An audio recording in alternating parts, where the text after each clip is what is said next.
ಮಾಡ್ತಾ ಇರ್ತಾರೆ ಮಕ್ಕಳು. ಏನ್ ಮಾಡ್ತಾ ಇರ್ತಾರೆ? ಸ್ಕಿಟ್ ಮಾಡ್ತಾ ಇರ್ತಾರೆ. ಸ್ಕಿಟ್ ಮಾಡ್ತಾ ಇರ್ಬೇಕಾದ್ರೆ ಒಂದು ಪಾಠ ಇರುತ್ತೆ. ಏನ್ ಪಾಠ ಅಂದ್ರೆ, ಇದರಲ್ಲಿ ಸ್ಥಳ ಇಲ್ಲ ಹೋಗು ಅಂತೇಳಿ.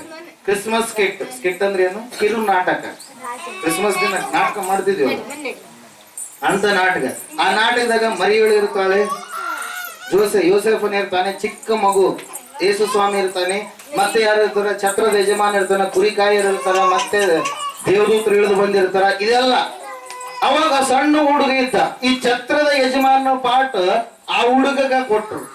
ಆ ಹುಡುಗ ಎಂತ ಹುಡುಗ ಅಂದ್ರೆ, ಇದೆಲ್ಲ ಆಗ್ಯದ, ಇವರೆಲ್ಲ ರೆಡಿ ಆಗ್ಯಾರ. ಇವರೆಲ್ಲ ರೆಡಿ ಆದ್ಮೇಲೆ ನಾನು ಕೂಡ ಆ ಪಾಠನ ಮಾಡ್ಬೇಕು ಅಂತ ಹೇಳಿ ಗಲಾಟೆ ಮಾಡ್ಕೊಂಡು ಏನ್ ಮಾಡಿದ, ಆ ಪಾಠನ ಮಾಡ್ತೀನಿ ಅಂತ ಹೇಳಿ ಏನ್ ಮಾಡಿದ, ಆ ಪಾಠ ಒಪ್ಪಿಕೊಂಡ ಪ್ರೇಯರ್. ಒಂದೇ ಮಾತು, ಛತ್ರದಲ್ಲಿ ಸ್ಥಳ ಇಲ್ಲ, ಇದೊಂದೇ ಮಾತು ಹೇಳ್ಬೇಕು ನೀನು ಅಂತೇಳಿ ಆ ಹುಡುಗ ಕೇಳ. ಆಯ್ತು, ಎಲ್ಲ ಮರಿಯ ಯೋಸೆಫ್ ಆಯ್ತು, ಎಲ್ಲ ಬಂದ್ರು. ಅವ್ರ ಕತ್ತೆ ಮೇಲೆ ಏರ್ಕೊಂಡ್ ಬಂದಾಗ ಎಲ್ಲ ಸ್ಥಿತಿ ಬಂದ್ರು. ಎಲ್ಲ ಬಂದಾದ್ಮೇಲೆ ಆ ಹುಡುಗಂದು ಬಂತು. ಈಗ ಎಷ್ಟು ದಿನಗಳಿಂದ, 1 ತಿಂಗಳಿಂದ ಮಾಡ್ಯಾನ ಪ್ರಾಕ್ಟೀಸ್. ಏನ್ ಪ್ರಾಕ್ಟೀಸ್ ಮಾಡ್ಯಾನ? ಛತ್ರದಲ್ಲಿ ಸ್ಥಳ ಇಲ್ಲ ಅಂತೇಳಿ, ಛತ್ರದಲ್ಲಿ ಸ್ಥಳ ಇಲ್ಲ ಅಂತೇಳಿ ಜಗ್ಗಿ ಸಾರಿ ಅದನ್ನೇ ಒಂದೇ ಮಾತು. ಅವಾಗ ಅವ್ರು ಬಂದಿದ್ದು ನೋಡಿ ಆ ಹುಡುಗ ಏನನ್ಬೇಕು, ಛತ್ರದಲ್ಲಿ ಸ್ಥಳ ಇದೆ ಬನ್ನಿರಿ ಅಂದ್ಬಿಟ್ಟ. ಯಾಕೆ ಹೇಳ್ರಿ? ಆ ಹುಡುಗಕ್ಕೆ ಕನಿಕರ ಬಂದ, ನೋಡಕ್ಕ ಸ್ಥಿತಿ ಆಗ್ತಾ ಇಲ್ಲ. ಡೈಲಾಗ್ ಮರ್ತು ಬಿಟ್ಟನ. ಅಲ್ಲಿ ನಿಜವಾಗಿರ್ತಕ್ಕಂಥ ನೋಡಿ ಏನಂತ ಹೇಳ, ಛತ್ರದಲ್ಲಿ ಸ್ಥಳ ಐತೆ ಬರ್ರಿ ಅನ್ನೋ. ಅಂದ್ರೆ ಆತ ಗುರುತು ಹಿಡಿಯಿಲ್ಲ. ಕನಿಕರ ಅನ್ನೋಂಥದ್ದಾದ್ರೂ ಬೇಕಲ್ಲ ಒಬ್ಬ ಮನುಷ್ಯನಿಗೆ. ಆ ಸ್ಥಿತಿಯಲ್ಲಿ ಇರ್ಬೇಕಾದ್ರು ಆ ಮನೆಯವರು ಬಾಗಿಲು ತಡ್ತಿದ್ರು, ಯಾರು ತೆಗಿತಾ ಇಲ್ಲ. ಆದ್ರೆ ಆ ಸ್ಕಿಟ್ ಕಿರುನಾಟಕ ಮಾಡ್ಬೇಕಾದ್ರೆ ಆ ಹುಡುಗ ಏನ್ ಮಾಡಿದ, ಅವ್ರ ಪರಿಸ್ಥಿತಿ ನೋಡಲಾರದೆ ಬನ್ನಿ ಅಂದ್ರೆ ಕನಿಕರ.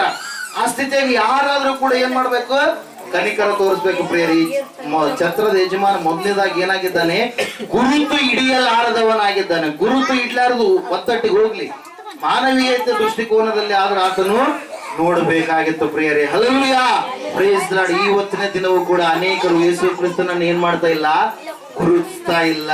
ಹಲ್ಲೆಲೂಯಾ. ಯಾವತ್ತಿನ ದಿನ ಛತ್ರದ ಯಜಮಾನ ಸ್ಥಳ ಕೊಡಲಿಲ್ಲ, ಆದರೆ ಅವುಗಳಿಗೆ ಆ ಎತ್ತುಗಳು, ದನಗಳು, ಅಲ್ಲಿರ್ತಕ್ಕಂಥ ಪ್ರಾಣಿಗಳು ತಮ್ಮ ಗಂಗಾಳವನ್ನೇ ದೇವರಿಗೋಸ್ಕರವಾಗಿ ಬಿಟ್ಟುಕೊಟ್ರು, ಗೋದಲಿಯನ್ನೇ ಬಿಟ್ಟುಕೊಟ್ರು. ಹಲ್ಲೆಲೂಯಾ. ಯಾವ್ದನ್ನ ಬಿಟ್ಟುಕೊಟ್ರು? ದನಗಳು ಯಾವುಗಳನ್ನು ಬಿಟ್ಟುಕೊಟ್ರು? ಗಂಗಾಳ, ಊಟದ ತಟ್ಟೆ. ಯಾವುದಕ್ಕೆ? ದನಗಳಿಗೆ ಊಟದ ತಟ್ಟೆ ಯಾವುದು? ಗೋದಲಿ. ಆ ಗೋದಲಿಯನ್ನೇ ಬಿಟ್ಟುಕೊಟ್ಟು. ಹಲ್ಲೆಲೂಯಾ. ಅವುಗಳಿಗೆ ಸಂತೋಷ ಆಗ್ಯದ. ನಮಗೊಂದು ಒಪ್ಪತ್ತಿಲ್ಲ ಅಂದ್ರೆ ಪರವಾಗಿಲ್ಲ, ದೇವಾದಿ ದೇವರು ಬಂದ ನಮ್ಮ ಹೊಟ್ಟೆ ತುಂಬೆ ಅಂತೇಳಿ ಗಂಗಾಳವನ್ನು ಏನ್ ಮಾಡಿದವು?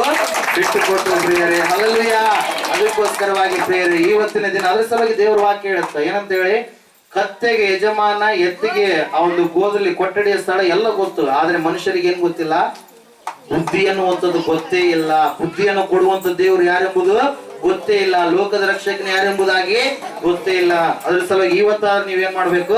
ಪರಿಪೂರ್ಣವಾಗಿ ತಿಳಿದುಕೊಳ್ಳಬೇಕು. ಯೇಸು ಕ್ರಿಸ್ತನ ಈ ಲೋಕಕ್ಕೆ ಯಾಕೆ ಹೊರಟು ಬಂದಂದ್ರೆ, ನಾವ್ಯಾರು ನಾಶವಾಗಿ ನರಕಕ್ಕೆ ನಾವ್ಯಾರು ಹೋಗಬಾರದು. ಅದರ ಸಲುವಾಗಿ 3ನೇ ಅಧ್ಯಾಯ 16ನೇ ವಚನದಲ್ಲಿ ಒಂದೇ ಒಂದು ಮಾತು ಇರುತ್ತೆ. ಆ ಮಾತಿನಲ್ಲಿ ಎಷ್ಟು ದೊಡ್ಡದಾಗಿರ್ತಕ್ಕಂಥ ಸತ್ಯ ಅಡಕವಾಗಿದೆ ಅಂದ್ರೆ, ದೇವರು ಈ ಲೋಕದ ಮೇಲೆ ಎಷ್ಟೋ ಪ್ರೀತಿಯನ್ನಿಟ್ಟು ತನ್ನ ಒಬ್ಬನೇ ಮಗನನ್ನ ಕೊಟ್ಟನು. ಆತನನ್ನ ನಂಬುವ ಒಬ್ಬನಾದರೂ, ನಂಬಿದವನು ಒಬ್ಬನು ನಾಶ ಆಗಲ್ಲ. ಹಲ್ಲೆಲೂಯಾ. ಅದು ಏನು ಕೊಡ್ಬೇಕ ದೇವ್ರು ಇಲ್ಲೇ ಕೊಡ್ತಾನ ಅನ್ಸುತ್ತೆ. ಇಲ್ಲಾಂದ್ರೆ ಆ ವಾಕ್ಯದಾಗ ಹಂಗ ಯಾಕೆ ಬರೆಯಲ್ಪಡ್ಬೇಕಾಗಿತ್ತು? ಹಲ್ಲೆಲೂಯಾ. ಆತನನ್ನ ನಂಬುವ ಒಬ್ಬನಾದರೂ ನಾಶವಾಗದೆ ಎಲ್ಲರೂ ನಿತ್ಯ ಜೀವವನ್ನ ಪಡೆಯಬೇಕೆಂದು ಆತನನ್ನ ಕೊಟ್ಟನು. ನಂಬಿದಂತವರಿಗೆ ಸ್ವರ್ಗ. ಯಾರನ್ನ? ಯೇಸು ಕ್ರಿಸ್ತನನ್ನ. ಹಲ್ಲೆಲೂಯಾ. ಪರಿಪೂರ್ಣವಾಗಿ ಆತನನ್ನ ತಿಳಿದುಕೊಂಡಂತವರಿಗೆ ಬಹುಮಾನಗಳು.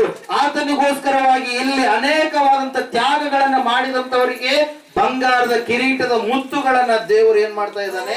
ಕೊಡ್ಲಿಕ್ಕಿದ್ದಾನೆ. ಅದರ ಸಲುವಾಗಿ 5 ರೀತಿಯ ಬಹುಮಾನಗಳು ಎಂಬುದಾಗಿ ಮುಂದಿನ ದಿನಗಳಲ್ಲಿ ನಾವು ಅದರ ಕುರಿತಾಗಿ ನಾವು ವಾಕ್ಯವನ್ನ ಹೇಳುವಂತವರಾಗೋಣ. ಇವತ್ತಿನ ದಿನ ಒಂದೇ ಒಂದು ಛತ್ರದ ಯಜಮಾನ ಸ್ಥಳವನ್ನ ಏನ್ ಮಾಡ್ಲಿಲ್ಲ? ಕೊಡ್ಲಿಲ್ಲ. ನೀನು ಕೂಡ ಯೇಸು ಸ್ವಾಮಿಗೆ ಸ್ಥಳ ಕೊಡ್ತಾ ಇಲ್ವೇನು ನಿನ್ನ ಮನೆಯಲ್ಲಿ, ನಿನ್ನ ಮನದಲ್ಲಿ? ಅದಕ್ಕೋಸ್ಕರವಾಗಿ ಇವತ್ತಿನ ಕ್ರಿಸ್ಮಸ್ ನೀನು ನಿನ್ನ ಮನೆಯಲ್ಲಿ, ನಿನ್ನ ಮನದಲ್ಲಿ ಯೇಸು ಕ್ರಿಸ್ತನಿಗೆ ಮಾತ್ರ ಜಾಗ ಕೊಟ್ಟಾಗ ನೀನು ಅತ್ಯಂತ ಅದ್ಭುತಗಳನ್ನ 2019 ವರ್ಷದಲ್ಲಿ ಕಾಣ್ಲಿಕ್ಕಿದ್ದೀಯಾ. ಆಮೇನ್. ದೇವರು ಈ ವಾಕ್ಯವನ್ನು ಆಶೀರ್ವದಿಸಲಿ ನಮ್ಮೆಲ್ಲರ ಆತ್ಮಗಳ ಲಾಭಕ್ಕಾಗಿ.